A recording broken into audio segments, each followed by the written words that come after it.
Hello दोस्तों, हमारे YouTube channel आलोक विद्याकुल में आप लोग का स्वागत है। देखिए, आज हम साइंस का क्वेश्चन बताएंगे जो कि आपको 5 नंबर में ये क्वेश्चन पूछा जाता है। तो हम 3 क्वेश्चन को आप लोगों को इस वीडियो के माध्यम से बताएंगे। एक केमिस्ट्री का क्वेश्चन है, एक बायो का क्वेश्चन है, एक फिजिक्स का क्वेश्चन है। तो ये सब इंपॉर्टेंट क्वेश्चन है, तो आप लोग वीडियो के अंत तक जरूर बने रहें। अगर वीडियो पसंद आता है तो चैनल को जरूर सब्सक्राइब कीजिए और अपने दोस्तों के साथ जरूर शेयर कीजिए। अगर ये वीडियो आप लोगों को कैसा लगा, आप हमें कमेंट बॉक्स में भी बता सकते हैं। तो चलिए, या तो और आपको पास कोई क्वेश्चन हो तो आप हमें कमेंट के माध्यम से बता सकते हैं। तो चलिए हम क्वेश्चन की बात कर लेते हैं। तो सबसे प्रथम क्वेश्चन ये है कि एल्युमिनियम धातु का निष्कर्षण और उसके अयस्क से कैसे किया जाता है। क्वेश्चन यहाँ देखिएगा। क्वेश्चन आपको यही सवाल आपसे एग्जाम में पूछा जाएगा कि आपको से जवाब। तो बात कर लेते हैं कि क्वेश्चन पूछा जाएगा आपको से कि एल्युमिनियम धातु का निष्कर्षण और उसके अयस्क से कैसे किया जाता है। तो आपको ये क्वेश्चन आपको दे दिया जाएगा, तो आपको इसको बोलेगा कि इसको हल कीजिए, या तो आपको लिखना हुआ होगा। तो क्या कीजिएगा, सबसे पहले क्या लिखेगा निष्कर्षण में।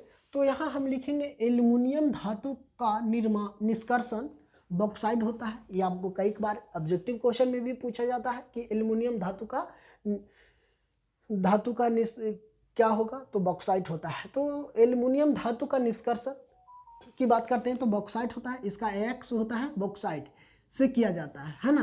किससे किया जाता है? एल्युमिनियम का बॉक्साइट अयस्क से किया जाता है। ठीक है। अब कहता है बॉक्साइट अयस्क, जो बॉक्साइट अयस्क होता है वो रासायनिक पृथक्करण क्या होता है? रासायनिक पृथक्करण के विधि द्वारा सांद्रित कर शुद्ध किया जाता है। किसके द्वारा किया जाता है? तो रासायनिक को पृथक्करण द्वारा किया जाता है। पृथक्करण द्वारा इसको क्या किया जाता है? शुद्ध किया जाता है, सांद्रित किया जाता है, जिसको हम क्या बोलेंगे? शुद्ध किया जाता है। ठीक है। उसके बाद की बात हम कर लेते हैं। उसके बाद ये होता है बच्चों कि एल्युमिनियम ऑक्साइड Cl2O3 प्राप्त किया जाता है। क्या किया जाता है? एल्युमिनियम ऑक्सीजन के साथ प्राप्त किया जाता है। तो एल्युमिनियम धातु, जो एल्युमिनियम होता है, एल्युमिनियम ऑक्साइड का द्रवित उच्च होता है। जो उसका जो सांद्रण होता है वो उच्च होता है। क्या होता है? उच्च द्रवित अंक होता है जो उसका उच्च होता है। और गलतीय अवस्था में विद्युत का क्या होता है? गलतीय अवस्था में विद्युत का अच्छा चालन नहीं होता है। क्या होता है कि जब विद्युत का इसमें किया जाता है तो इसमें अच्छा चालक नहीं माना जाता है। ठीक है। इसको क्या, तो द्रव्य को कम करने के लिए क्या किया जाता है? द्रव्य को कम करने के लिए और विद्युत का सुचालक बनाने के लिए इसमें क्लोराइड और पायरोराइट मिला दिया जाता है। क्या मिला देता है? मिला दिया जाता है CaFe2 को मिला दिया जाता है। ठीक है। जब मिला दिया जाता है, इसको जब मिल जाता है तो क्या करते हैं? हमें द्रवित मिश्रण को हम विद्युत का अपघटन कराने से एल्युमिनियम धातु कैथोड और ऑक्सीजन के एनोड पर मुक्त होती है। जैसे या इसका कहने का ये अर्थ होता है कि जब इसको हम करते हैं तो जैसे द्रवित मिश्रण विद्युत का अपघटन, क्या यहाँ पे अपघटन कराएंगे किसके साथ? तो कैथोड और ऑक्सीजन के एनोड मुक्त होता है। जैसे देखिए एल्युमिनियम ऑक्सीजन 3 से हमें किस पे कर रहे हैं? 2L aluminium plus 3 oxide plus 3O2 minus पे। तो ठीक है, तो कैथोड पे हम करेंगे, कैथोड पे हम कर लेंगे तो इसका काम होता है 2Cl3 प्लस 6E। अब इसको साथ हम अभिक्रिया करके उपचयन करवाएंगे तो क्या बन जाएगा? हमको 2Al हो जाएगा, मतलब अल्युमिनियम का निर्माण हो जाएगा। तो ये क्या होता है? उपचयन होगा। इससे क्या होगा? कैथोड पर जब हम करेंगे एल्युमिनियम को तो हम इसके क्या हो जाएगा? उपचयन होगा। तो हम इसका समीकरण लिख देंगे यहाँ पे पहले Cl2O3 एरो 2L3 प्लस में यहाँ प्लस 3O2 माइनस, तो ये हो जाएगा। जब इसको हम कैथोड पे कर देंगे तो 2Cl एल्युमिनियम प्लस सिलिकॉन और इसके साथ उपचयन हो जाएगा। अब एनोड पे करते हैं तो एनोड पर की बात हम कर लेते हैं। तो एनोड से होता है 3 ऑक्सीजन माइनस 2O में बनेगा। इसके साथ हम 6E और 3/2 मतलब 3/2 हॉल में हम CO2 को उपचयन कर देंगे। इसको हम लिख सकते हैं 2L एल्युमिनियम O3 विद्युत अपघटन कर रही है। विद्युत अपघटनी से 4L प्लस 3O2 हो जाएगा। ठीक है, तो ये मेरा क्या हो जाएगा, रासायनिक अभिक्रिया ये हो गया। चलिए इसके बाद हम क्या कर लेंगे, इसके बाद हम लिख सकते हैं, इसमें जब अपघटन करवा देंगे उसके बाद लिखेंगे मिश्रण में उपस्थित क्लोराइड और फ्लोराइड अपरिवर्तित रहता है। क्या रहता है, जो क्लोराइड होता है और फ्लोफेयर होता है अपरिवर्तित रहता है। क्या होता है, अपरिवर्तित रहता है। ठीक है, अब एल्युमिनियम की बात कर लेते हैं। तो एल्युमिनियम आयन Al2 प्लस क्या होता है, Al3 प्लस में होगा। ठीक है, अब कैथोड से इलेक्ट्रॉन ग्रहण करता है। क्या करता है, कैथोड से इलेक्ट्रॉन, जैसे यहाँ पे 3 माइनस में प्लस में है, यहाँ प्लस में है, तो ये क्या हो जाएगा, माइनस में इलेक्ट्रॉन ग्रहण कर लेगा। ठीक है, तो एल्युमिनियम क्या करा, एल्युमिनियम परमाणु के रूप में मुक्त होता है। क्या होता है, एल्युमिनियम परमाणु के रूप में मुक्त होता है और ऑक्साइड को आयन O2 एनोड को इलेक्ट्रॉन देकर ऑक्सीजन के साथ गैस के रूप में मुक्त होते हैं। क्या होता है, एनोड को इलेक्ट्रॉन और देकर ऑक्सीजन गैस के रूप में क्या होता है, मुक्त हो जाता है। तो हम बात कर लिए कि एल्युमिनियम धातु का निष्कर्षण और उसके आयक्षों से कैसे किया जाता है। तो ये क्वेश्चन आप लोगों को समझ में आ गया होगा। तो ये क्वेश्चन आप लोगों को 5 नंबर में पूछा जाता है, तो ये इसका सॉल्यूशन आप लोग समझ गए होंगे। चलिए अब हम बात कर लेते हैं बायोलॉजी की। तो बायोलॉजी में भी एक 5 नंबर का क्वेश्चन पूछा जाता है। तो ये भी क्वेश्चन आप लोगों को इम्पोर्टेंट हो जाता है कि पौधे में प्रकाश संश्लेषण की प्रक्रिया को संचित्र वर्णन और नामांकन चित्र के साथ कीजिए। तो नामांकन चित्र के साथ कह रहा है करने का, तो कह रहा है पौधे में प्रकाश का संश्लेषण की प्रक्रिया का संचित वर्णन कीजिए और नामांकन चित्र बनाइए।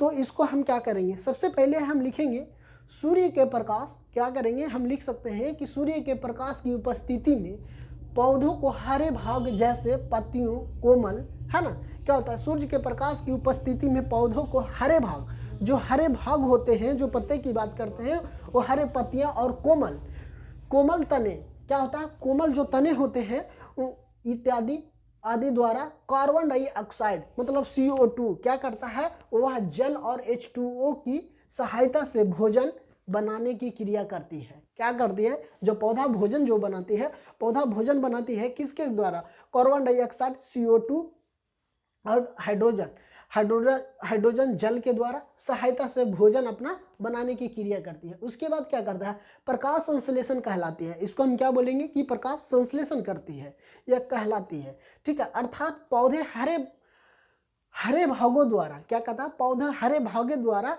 ये क्या करता है, प्रकाशीय ऊर्जा में बदलना, प्रकाशीय ऊर्जा में क्या करता है, बदलना, और प्रकाश संश्लेषण कहते हैं। इसको हम क्या बोलते हैं कि जो हम पौधे हरे भागों द्वारा प्रकाशीय ऊर्जा में बदलना प्रकाश संश्लेषण कहलाते हैं। ये पौधा सूर्य के प्रकाश क्या करता है, ये पौधा सूर्य के प्रकाश की उपस्थिति में अत्यंत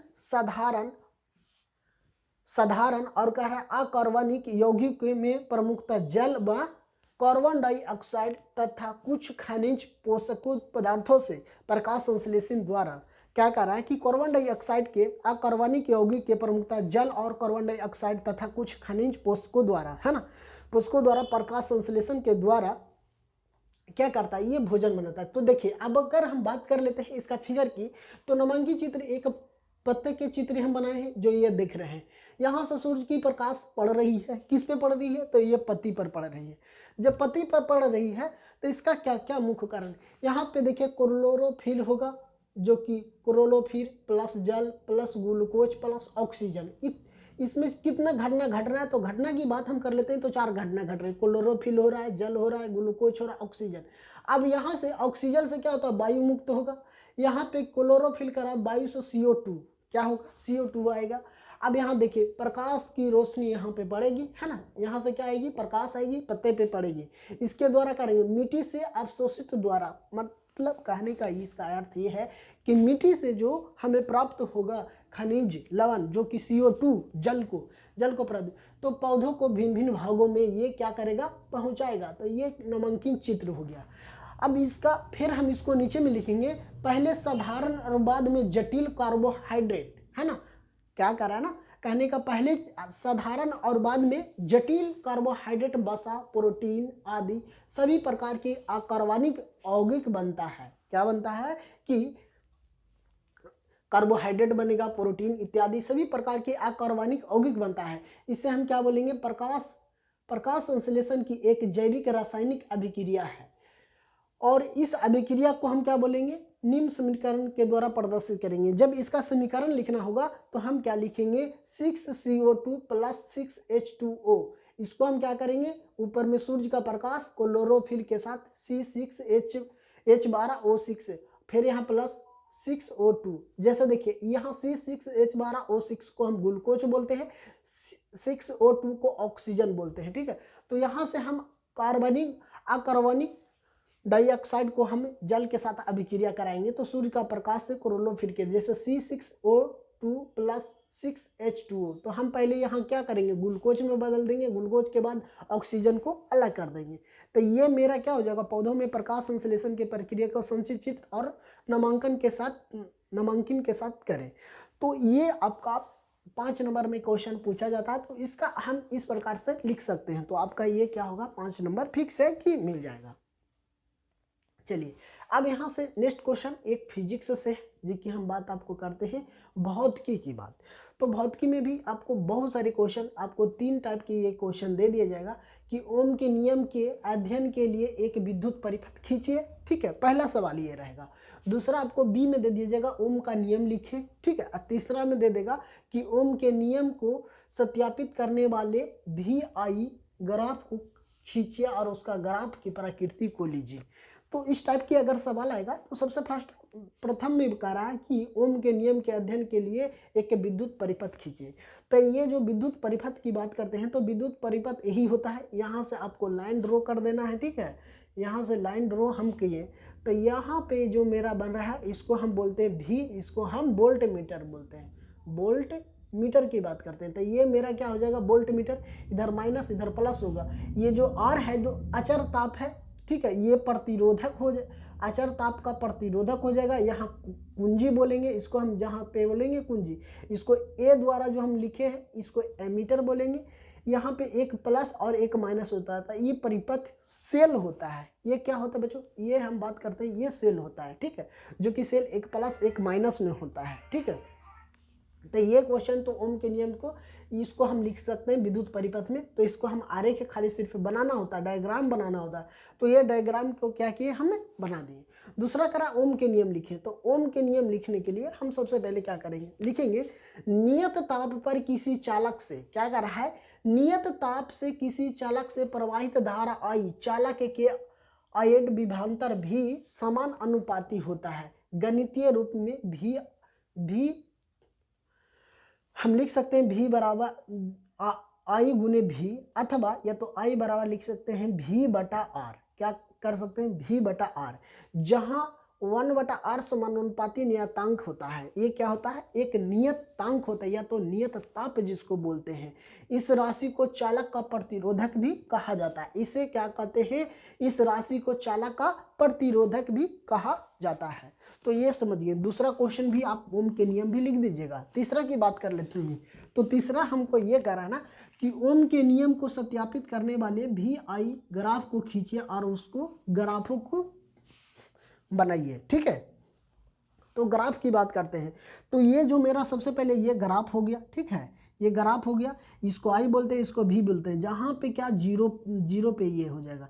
ये इसी तरह से फिगर बनेगा। तो आप फिगर को आराम से देख लीजिए। इस फिगर को सबसे पहले ड्रॉ करना है। उसके बाद आपको लिखना होगा कि विभवांतर V को x अक्ष पर, क्या है, जो ये x है ना, कह रहा है विभवांतर V को x अक्ष पर तथा धारा I को y अक्ष पर।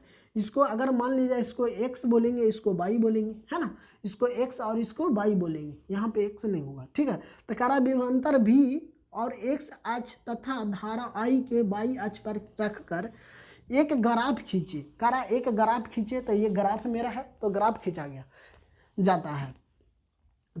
तो एक संचित रेखा के रूप में प्राप्त होता है। एक जो ये रेखा हो गया एक संचित रेखा के रूप में प्राप्त होती है।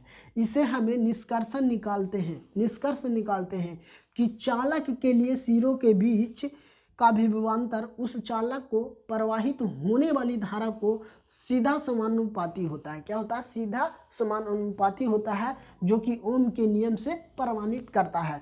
तो हम क्या अब जानते हैं? सीधा समानुपाती बराबर अभी जो हम फार्मूला बताए हैं कि I बराबर क्या होता है? V बटा R होता है। ये क्या हो गया? एक समान अनुपाती हो गया।